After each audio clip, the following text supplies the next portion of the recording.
Cultural Patrimonio de Guatemala presenta Diálogos con Augusto César.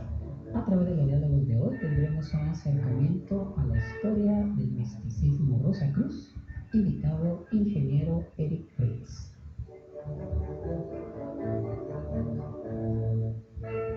Bueno amigos, gracias por la sintonía de Radio Faro Cultural y sus reportes a través de las vías en las cuales se han comunicado con nosotros. Hoy tenemos como invitado al ingeniero Eric Reyes. Bienvenido, Eric. Muchas gracias. La verdad es que en Radio Faro hemos estado promoviendo los eventos del Centro Cultural al cual usted pertenece y me llamó mucho la atención esto de la historia del misticismo Rosacruz, ¿verdad? Para ir entendiendo esta cuestión. Me hice presente y le dije, bueno, lléguese uno de estos días al programa para trasladarle a la audiencia de Radio Faro Cultural que nos estuvo presente en el evento los conceptos tan interesantes que usted vertió, que empezó desde el Antiguo Egipto, ¿verdad? Así es. La verdad es que la antigua y mística Orden Rosacruz, la cual es una orden que sirve para ayudar a los seres humanos a mejorar, tanto entendiendo las leyes naturales como espirituales, es una organización que basa ya mucho tiempo en existir y tradicionalmente sus conocimientos vienen precisamente desde el Antiguo Egipto. Y especialmente nosotros, a la hora de remontarnos a la historia del rosacrucismo como tal, Egipto es la fuente de esa tradición. Hay un personaje específico en Egipto a la que usted le hizo mucho énfasis en su charla. Sí, hay un personaje que fue faraón de Egipto, considerado actualmente como el primer hombre moderno. Fue una persona que establece un monoteísmo. Su nombre de nacimiento pues era Amenhotep IV. Posteriormente él cambia ese nombre al de Akenatón, que no significa más servidor del dios Atón, que en su momento su representación física es el sol. Entonces, pues este personaje establece parte de las bases fundamentales de la cual la historia tradicional del rosacrucismo siempre lo remonta a él como el primer imperator que tuvo la orden en su existencia. Posteriormente, y ahí nosotros podemos ubicarnos precisamente en la dinastía 18, ya en el Imperio Nuevo de Egipto. La dinastía 18 se colmó de bastantes faraones muy místicos que dieron un gran impulso a la espiritualidad, y gracias a ellos es que posteriormente hubieron varias ramas de ese misticismo descendiente de la escuela de los misterios, como tales como los griegos, los mismos hebreos, de los cuales pues también hay mucho de qué hablar. No es extraño notar que un personaje bíblico, precisamente el que escribe los primeros 5 libros de la Biblia, considera también a un solo Dios, y es un personaje salido de Egipto.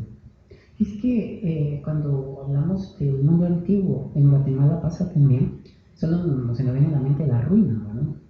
La ruina famosa de Egipto es la pirámide, la ruina famosa de Grecia es el Partenón, pero hay que imaginarse el intercambio cultural que había entre esas ciudades y obviamente la sabiduría, la filosofía, la manera de pensar, la moda, todas esas cosas que en la actualidad vivimos, pues se vivían también, pues. Exactamente, había un intercambio cultural, eran seres humanos los que estaban ahí, y obviamente nosotros solamente logramos observar restos de ese pasado, pero existe. Bueno, la cultura egipcia es una cultura fenomenal porque escribió lo que pudo escribir, o sea, tanto en papel como en paredes, como en casi lo que se le ocurría, y estratégicamente estaba cerca de lo que se considera como la Mesopotamia, tenía en el sur África, o sea, ahí había mucho movimiento cultural. Entonces, el hablar precisamente de ese monoteísmo que Akenatón llega a implantar en el Egipto de la antigüedad, se refleja en el pensamiento que tienen los griegos, se refleja en el pensamiento que tienen los hebreos y que posteriormente van generando nuevas escuelas de pensamientos místicos, tal es el caso de los terapeutas en Grecia, como los esenios dentro del grupo hebreo. Ahora, siguiendo un poco con esta historia que se remonta desde esta antigüedad, nosotros podemos ver cómo llega hasta nosotros.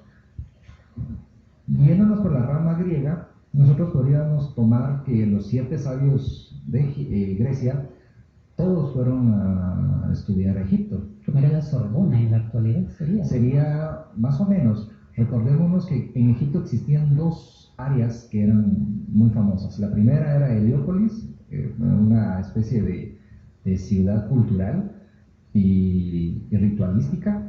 Y posteriormente, ya cuando Egipto va en cierta decadencia, tenemos las ciudades alejandrinas, y la más famosa es precisamente la ciudad de Alejandría, fundada por Alejandro Magno. Que la recordamos por el faro de Alejandría, una de las maravillas de la antigüedad. Pero también podemos recordarla por esa gran biblioteca que tuvo, una biblioteca universidad. En la antigüedad solo se le reconocía como biblioteca porque era un gran cúmulo de libros, pero estaba dividido por 11 secciones, donde una sección era de astronomía, otra era de medicina, era precisamente una universidad. O sea, la gente que llegaba ahí se culturizaba, era pasar ahí los días estudiando, intercambiando sus conocimientos con el resto de personas. Entonces, los griegos bebieron mucho de esa ciudad. También los romanos, que ya por esa época estaban, empezaron a tener esas 2 fuentes, la griega propiamente, que no recordemos más que personajes como Aristóteles, Platón o Sócrates, por mencionar algunos, que tuvieron una gran influencia romana. Todos ellos tuvieron esa experiencia de ir a Egipto. El caso más interesante es el de Platón, un personaje que estuvo alrededor de 6 años en Egipto. Era un personaje adinerado, entonces tenía la posibilidad de entrar a ciertos círculos de conveniencia económica, digas la parte sacerdotal egipcia. Entonces era un personaje muy interesante. Roma, como heredera de los griegos, vemos que tiene bastantes filósofos que siguen más o menos esa línea de pensamiento tradicional, místico de la antigüedad, y fundan un neoplatonismo, o sea, una visión nueva del pensamiento platónico. Y uno de sus más grandes exponentes es precisamente Plotino. Eso por ese lado. Por otro lado, tenemos que el judaísmo, que es el pensamiento religioso filosófico que se implementa con los hebreos, tiene después un gran acercamiento hacia el lado romano. De hecho, Roma invade varias de las colonias hebreas y obviamente judaicas. Y que nuestra cultura lo recuerda en Semana Santa, cuando salen en las procesiones todos los romanos y se empieza a hablar de la vida de Cristo. Ahí vemos nosotros precisamente esa conjunción, ¿no? El aspecto de la influencia romana en un ritual que es cristiano, y no olvidemos que es un cristiano oriental, ¿no? Y el César Augusto se le menciona en Navidad y se le menciona en esa época, y en Guatemala está bien presente. Sí, nosotros somos una amalgama de tradiciones y costumbres que bueno, tiene tanto europeo como africano y como asiático, ¿no? O sea, tenemos esa riqueza, digámoslo de esa forma. Ahora, ese pensamiento del misticismo y de la filosofía en el judaísmo cae muy fácilmente en varios de sus grandes libros. La Torá es uno, que es lo que nosotros conocemos como el Pentateuco bíblico, el Talmud, y más adelante el judaísmo conoce nuevos libros, tal es el hecho de las cábalas, que han existido varios autores, pero el fundamento ha sido sencillamente el mismo, ¿no? Y ya casi de último tenemos un gran libro llamado el Zohar, que ya se da en una España árabe, judía, cristiana, ¿no? Ahora, siguiendo esa línea, antes de llegar a tener estos grandes maestros como lo fueron para mencionar uno, Jesús, uno de los grandes aportadores al pensamiento filosófico místico, traída esa esencia de los griegos y de los hebreos, es un señor llamado Apolonio de Tiana.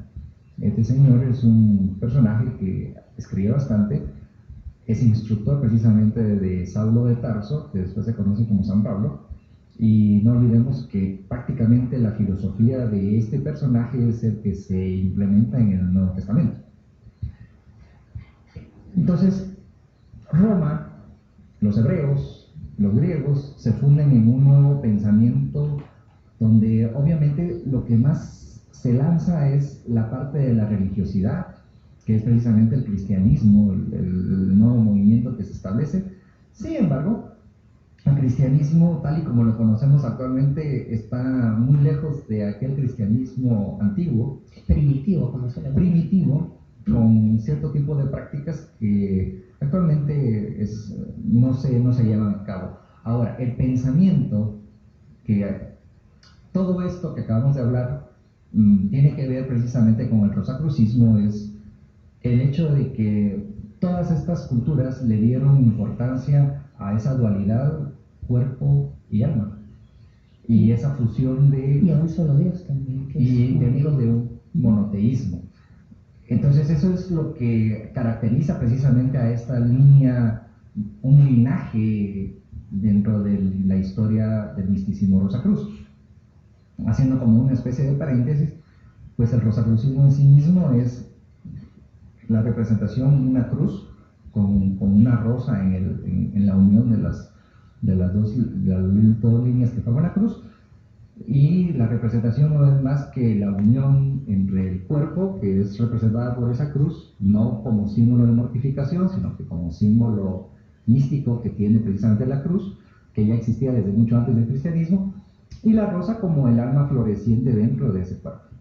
Entonces, continuando, para no dejar de lado varios elementos importantes, podemos ver que Roma tuvo un gran auge, si lo queremos ver a nivel de lo que se conoce actualmente en arqueología, tiene un auge mucho de ingeniería, tiene grandes construcciones.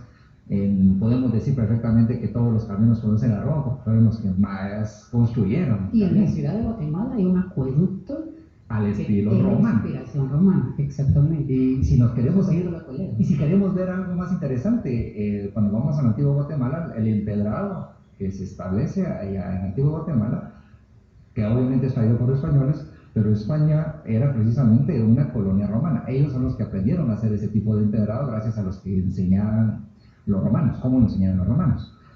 Bien, pero a pesar de ello, Roma tenía una visión de apertura religiosa, y eso hizo que diversos pensamientos se aglutinaran y hicieran una especie de simbiosis. El cristianismo es precisamente ello. El cristianismo puro probablemente no es lo que nosotros actualmente conocemos como el cristianismo, y menos el cristianismo romano, pero existió ahí una amalgama entre el cristianismo antiguo y el sacerdocio romano, que es actualmente lo que nosotros logramos ver cuando vemos rituales dentro del Vaticano. Y esa amalgama se perdió, desgraciadamente, cuando el cristianismo se impone. Cuando eso sucede, ya el Imperio Romano viene en cierta decadencia y hay un traslado hacia Oriente, y entonces Roma deja de ser esa capital del imperio y se traslada a lo que actualmente es Estambul, Turquía. Y es lo que se conoce como el Imperio Romano de Oriente, que posteriormente se le conoce como el Imperio Bizantino. Ellos son los encargados de llevar ese conocimiento que era recopilado en las grandes bibliotecas del Imperio Romano hacia un nuevo lugar. Recordemos ahora también que cuando esto sucede está muy cercana la época en que aparece el Islam. El Islam más o menos aparece en el siglo VII de nuestra era, y ellos son como los nuevos impulsores del espiritualismo en ese sector. Entonces, los árabes que ya en ese momento aparecen se fusionan con este imperio romano de Oriente y ellos son los portaantorchas de la sabiduría dentro de ese misticismo. Siguiendo un poco con esta línea, nosotros vemos que estos árabes, pues existía la religión visible, la religión que se practicaba en el vulgo, pero también existían personas que se dedicaban al estudio de su religión y que la cuestionaban y que pensaban cómo hacer para agrandarla y irle encontrando mayor satisfacción en el conocimiento. A eso se le llama, a ese círculo de filósofos árabes que trabajaron en ese tipo de investigaciones se le llamaron sufís o sufíes. Entonces el grupo de los sufíes era como el punto más puro de lo que podríamos llamar el sacerdocio dentro del Islam. Obviamente a veces discordaba con el sacerdocio exterior.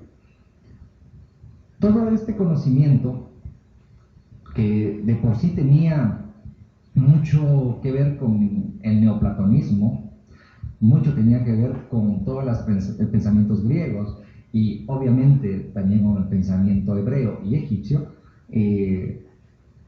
empieza a tener una especie de varios lugares donde aflora ese conocimiento, donde se deja estudiar. Y tenemos varios puntos que vamos a mencionar ahorita.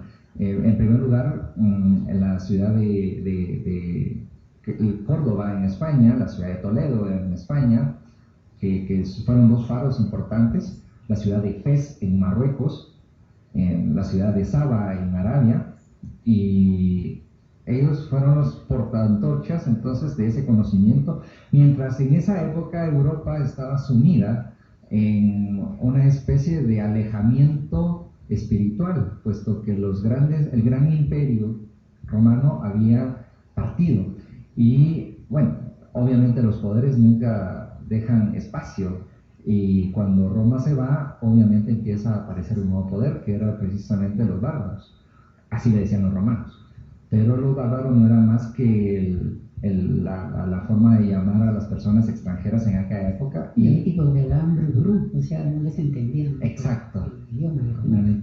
Pero eran los germanos, en síntesis. Y entonces luego ese imperio, que es el imperio germano, renace y se conoce, uno de sus grandes personajes fue Carlomagno, en el año 800, y él le da un gran impulso al misticismo dentro de su círculo interno.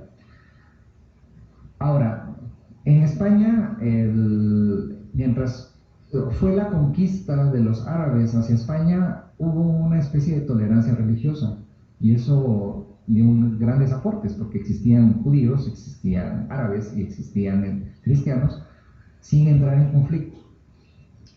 Pero cuando los españoles reconquistaron, en esa reconquista vino a cegar con las ansias de poder, territorialmente hablando, y entonces expulsaron a los judíos o a los árabes a menos que se convirtieran al cristianismo.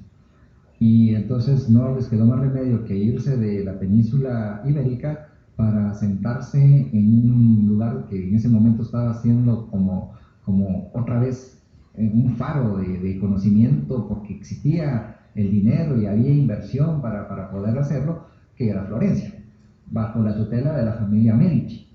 Y entonces ahí aparece de nuevo una oportunidad para que tanto árabes, judíos como incluso cristianos pudieran coexistir sin entrar en ese tipo de pugna.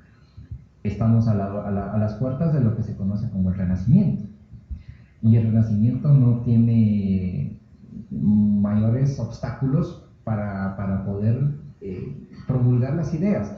Al fin y al cabo, la unión entre el cuerpo y el alma lo que hace es que el ser humano se pueda sentir libre de sus actos y sentirse libre para poder pensar. Y expresarse. Y eso lo obtuvieron en cada uno de estos lugares que ha sido mencionado anteriormente. Aquí ya en ese misticismo renacentista, sobre todo en Florencia, tenemos personajes interesantísimos que ya empezaban a mencionar el pensamiento Rosacruz como con este nombre. Esa es una de las grandes, eh, digámoslo así, dificultades que a veces se tienen porque la historicidad propiamente del rosacrucismo no necesariamente tiene que estar plasmado en un papel o en un escrito para que el pensamiento y la forma de comportarse no sea dentro de esa misma línea. Y entonces, uno de los primeros personajes que manejó el concepto de la rosa y de la cruz fue un sacerdote católico, cristiano, del siglo XII en Francia. El señor se llama San Bernardo de Claraval. Fue el precursor del movimiento del Cister en Francia y también fue el precursor del movimiento templario. O sea, él fue el ideólogo templario que mandó a personajes 9 para ser consistentes y que el número es algo simbólico hacia Israel. Y con ello comienza todo el fenómeno de las cruzadas. Pero este señor tenía una insignia que era precisamente las bodas entre el cuerpo y el alma, o entre el ser humano y Dios. Y eso lo promulgaba, y por eso es que este señor le encantaba mucho hablar del cantar de los cantares. Él iba a mencionar el cantar de los cantares precisamente, porque ahí es donde habla el alma y el cuerpo. Así es. La alma y el amor. Así es. Y entonces, lo más lindo que se deja de escribir. Entonces, este señor San Bernardo de Claraval, bueno, podríamos decir que él siendo católico, pero era como bastante revolucionario, ¿no? Incluso contra el mismo pensamiento dogmático que tenía esta religión. Y obviamente también fue un personaje que inspiró a muchas personas, obviamente. Y entre ellas estuvo Martín Lutero. Él habla mucho entre sus escritos de San Bernardo de Claraval. Existieron otros, Marsilio Ficino en Italia, un ícono dentro del rosacrucismo es Paracelso. Paracelso es un médico que obviamente tiene su historia verídica y también hay mucha leyenda alrededor de él, pero era un personaje que como médico y alquimista él decía, bueno, nosotros estamos aquí no solamente para reordenarnos nosotros, sino que también para reordenar la naturaleza, puesto que también tenía todo ese concepto de la caída del ser humano, la caída del hombre, y entonces como alquimista, él decía, bueno, la alquimia es eso, ¿no? Un proceso de transmutación entre diversos fenómenos, y obviamente estaba la alquimia propia interna, que era la restauración de uno mismo para volver a ese paraíso, pero también el restablecimiento de la naturaleza para que sea perfecta. Siguiendo con este grupo de personas que se dan en el Renacimiento, tenemos entonces también un gran auge en cuanto al pensamiento protestante. Y dentro de ese pensamiento protestante hubo como que mayor libertad. Otra vez Alemania se vuelve a poner como un faro. Tenemos personajes como Johann Valentin Andrea, que es el escritor de las nupcias químicas de Christian Rosenkreuz, donde ya se menciona a la Rosacruz como una organización. Se le llamaba el Colegio Invisible, porque obviamente no eran personajes que salían a la luz pública.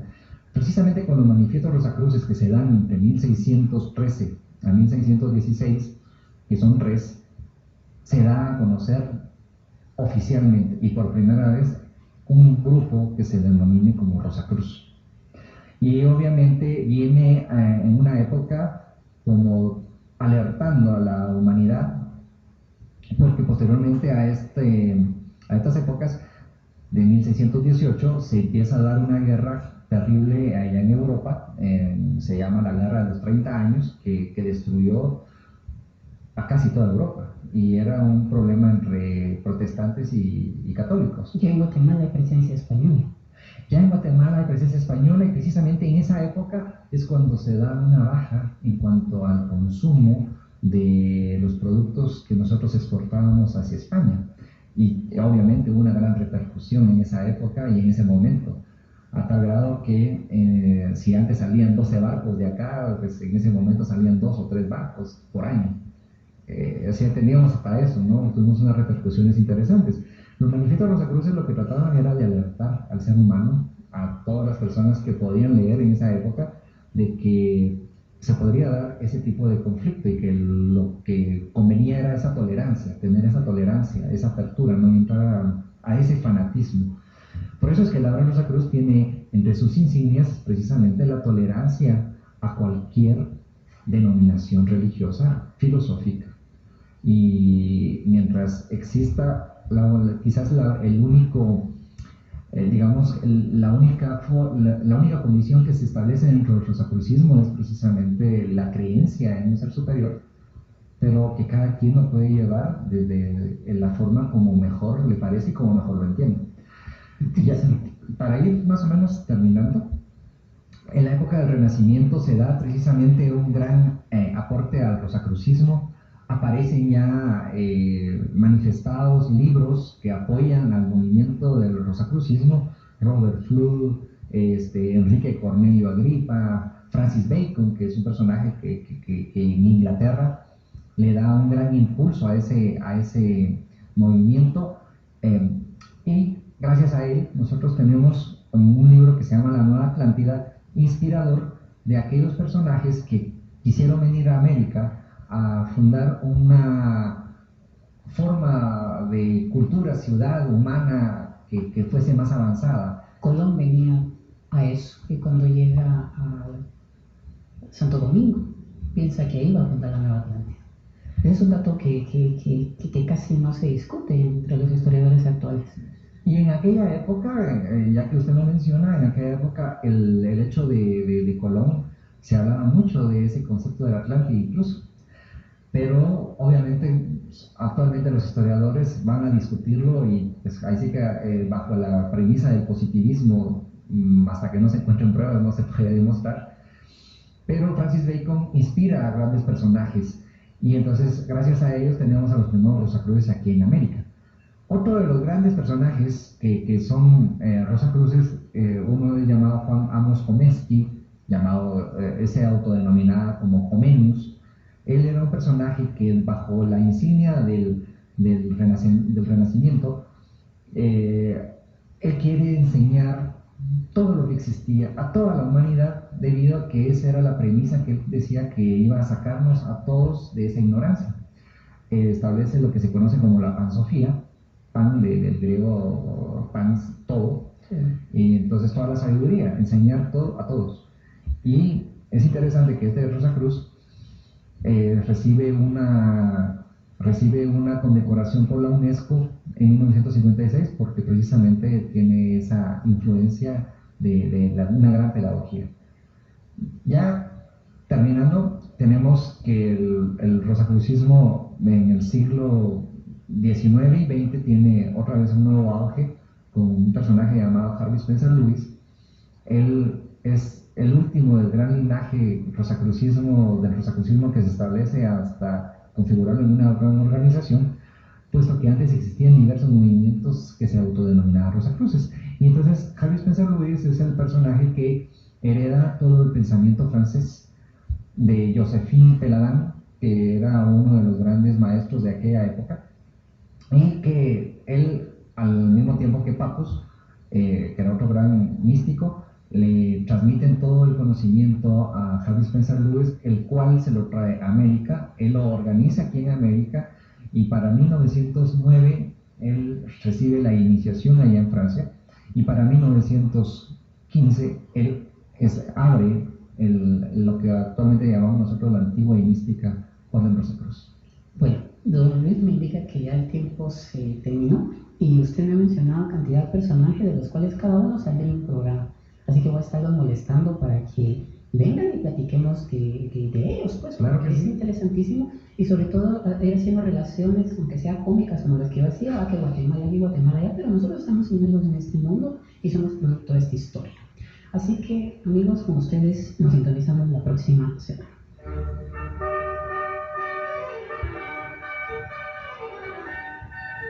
Radio Faro Cultural Patrimonio de Guatemala presentó Diálogos. A la orden el fax 22 30 07 71 y el correo electrónico guatemala.centrohistórico@gmail.com. Hasta la próxima.